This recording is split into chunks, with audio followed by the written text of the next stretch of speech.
Some cities are known for their streets, and often it's the shopping that makes them famous.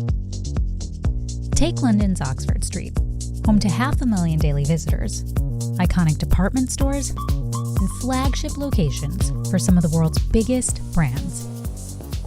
Today, it's also home to Glownic, which is a pretty big deal for Nicole, considering that she normally works here. Mom, is there any plugs in the garage if I was to put this on?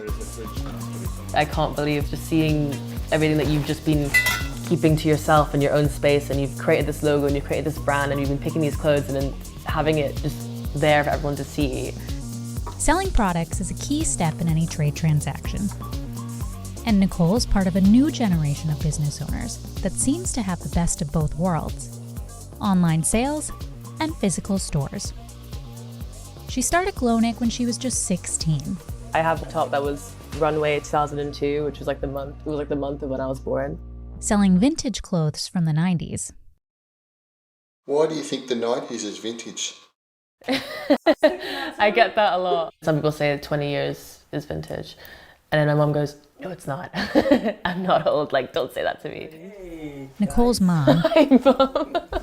and her whole family, for that matter, are often around because she runs Glownic either from her apartment at university or here, in her childhood home.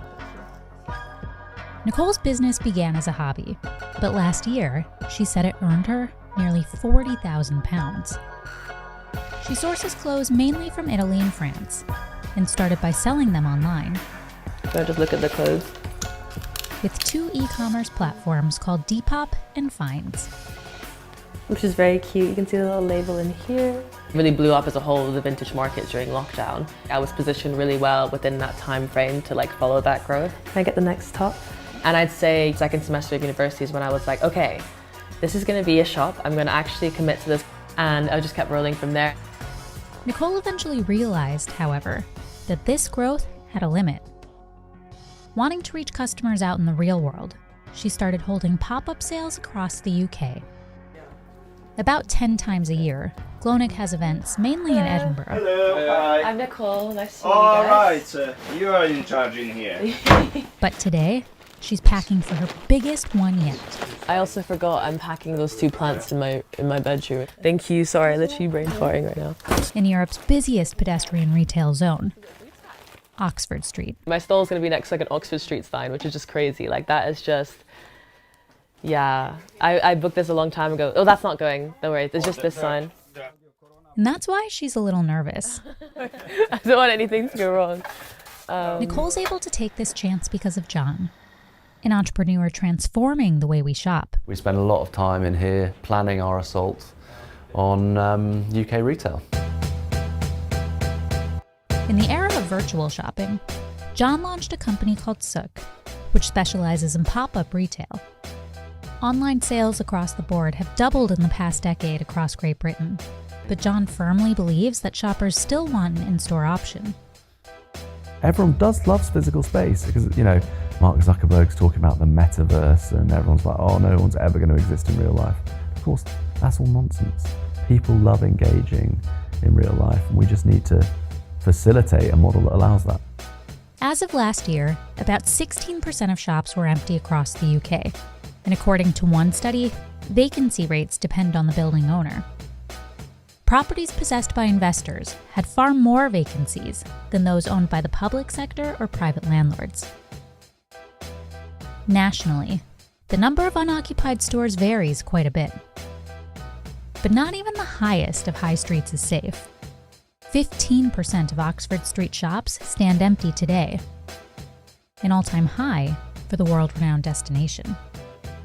You know, if we filled all of the empty shops in the UK, we'd have more space than Walmart, right? So there's a broken business model where big asset managers want to do really long-term deals, like 10 years, which means that it's incredibly risky for a small brand to take a shop. You know, talking hundreds of thousands of pounds, if not millions. John believes Sook can eliminate that risk. Entering revenue-sharing agreements with landlords has allowed Sook to rent out the space by the week, day, or even hour. With that rental comes all sorts of services, from customizable displays to data analytics to digital planning tools. So you could be in Sydney, Australia. You can control it from there. It means that you could be a brand anywhere in the world and you can now reach a UK customer in real life without having to come here. Right now, Sook has 12 British locations, but one is opening in South Africa later this year. Big brands like TikTok, Adobe, and MasterCard have been popping up across the UK. But Sook says about 70% of rentals go to direct-to-consumer brands. And they don't even have to own businesses.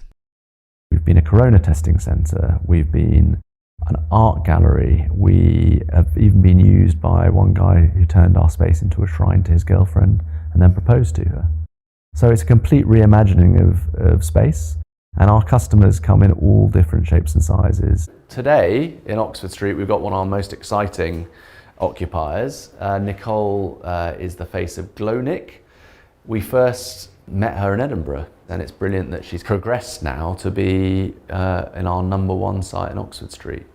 Sook is headquartered on Oxford Street, just above Nicole's pop-up location.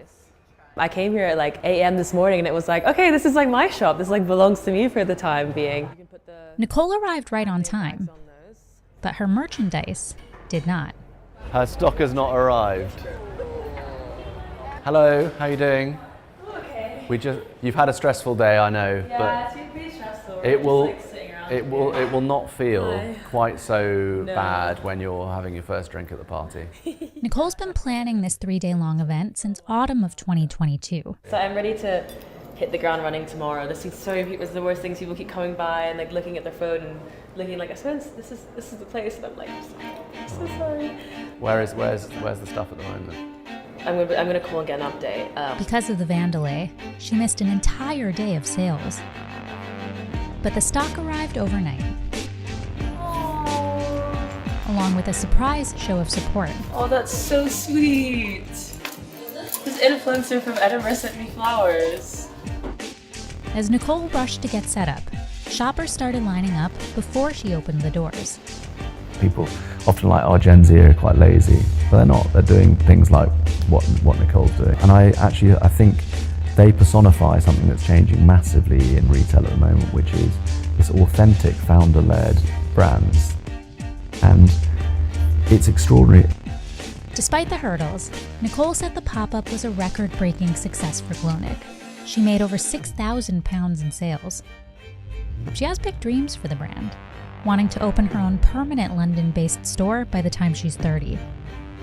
But she hopes her business inspires some healthy competition as well. I want to be able to Google, see CEOs all over the world, be people who look like me, who are young, who are powerful, who are just seeing women of color in these powerful positions all across the world will just be a sign that like we've made it, we've broken into it, and we're going to stay there, and it's going to be amazing.